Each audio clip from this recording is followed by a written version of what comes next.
Okay, this is hopefully going to be a short video just talking about the left hand on the piano and stuff you can do which will take you away from the octave, the sort of habit that most people fall into, including myself. So a lot of people that have been self-taught or actually even classically taught but then doing their own thing. The left hand is a little bit of a mystery. People kind of aren't really sure what to do. So often they sort of play chords with the right hand and then just back up the chord with the root note using an octave. And of course, in jazz and other styles as well, it's not actually very necessary. You don't need that extra reinforcement of the C. I mean, in some cases, people play like a complete C chord with 4 C's in it. So 1, 2, 3, and 4. And although that gives a massive amount of strength, it's not always what you want. So a couple of ideas then to just to change things around a little bit. First of all, you can change the position of the left hand to, actually an easy one to do is just a 7th. So instead of playing an octave C, you can play a 7th instead, and this is quite useful for jazz. So you're playing a C and a B, and it's a very similar sort of shape.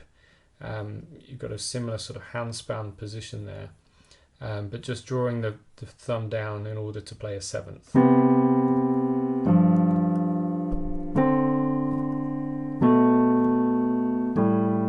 So you can do this with major 7ths.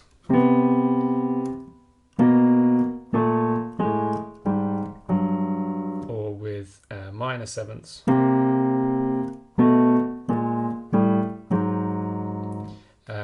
And obviously the minor 7th you could use for a dominant chord or a minor 7th chord. The major 7th is pretty much reserved for a major 7th chord. But that's a nice sort of trick. It kind of keeps things very similar, but as in a similar sort of shape, but just giving you a little bit of a different sound. So a really good one for jazz. Another one that you can do is a 5th. Now the 5th is a very strong sound, and it's pretty much as strong as that double octave in terms of power, but it actually gives you an extra note, and so it's harmonically strong as well. So rock musicians use this a lot because the interval of a 5th is nicknamed a power chord.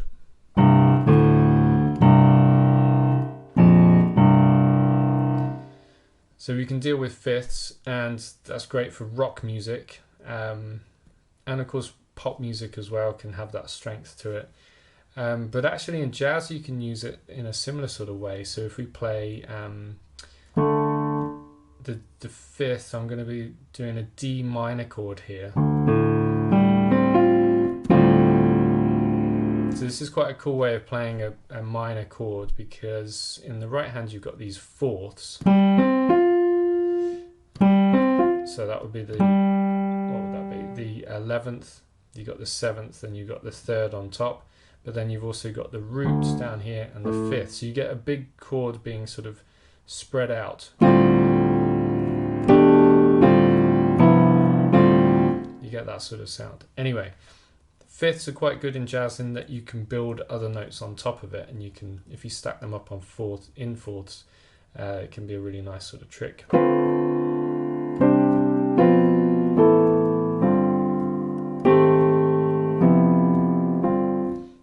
So it's quite a nice sound. So using 5ths in the left hand. And the final thing I want to show you is ninths.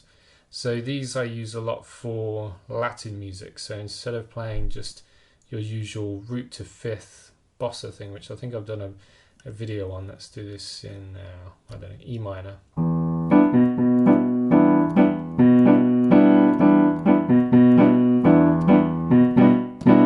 So this time I'm going to go.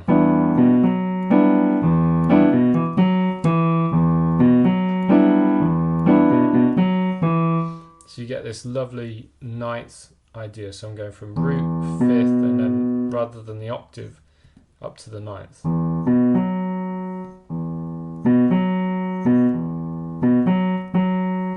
And it's a really nice extended sound. It gives you something a little bit, it offers a little bit more, especially than just an octave.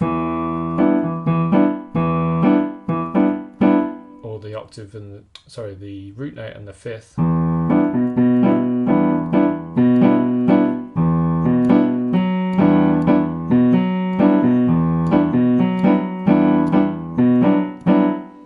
Gives it a nice sort of extended sound there. I also use this one in pop music. So if I'm playing like a ballad or a nice sort of pop sound, rather than this octave, which would not really do anything very exciting in the left hand, it just adds power.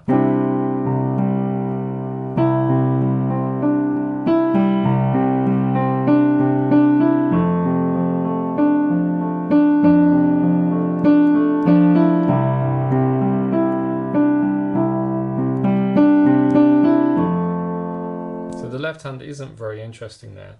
To create a little bit of extra kind of, again, extension of the chord, I'm going to go on to the ninth.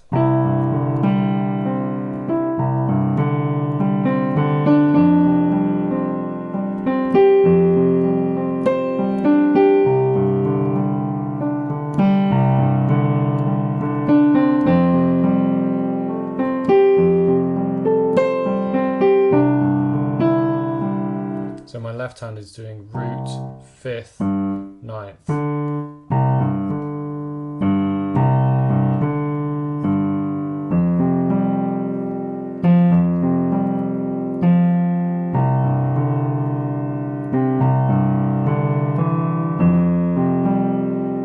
Reach a tenth. I'm not hugely good at reaching tenths. A lot of piano players are, but that's also a nice one to use. Doesn't really give you anything as extended, but is a nice one. I mean, just the sound of that interval is just beautiful. So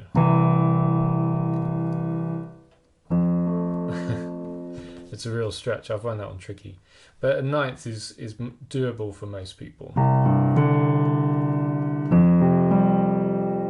So there you go, 3 things that you can do. Rather than just the octave, you could go through and play sevenths. You could play fifths, or you could play ninths.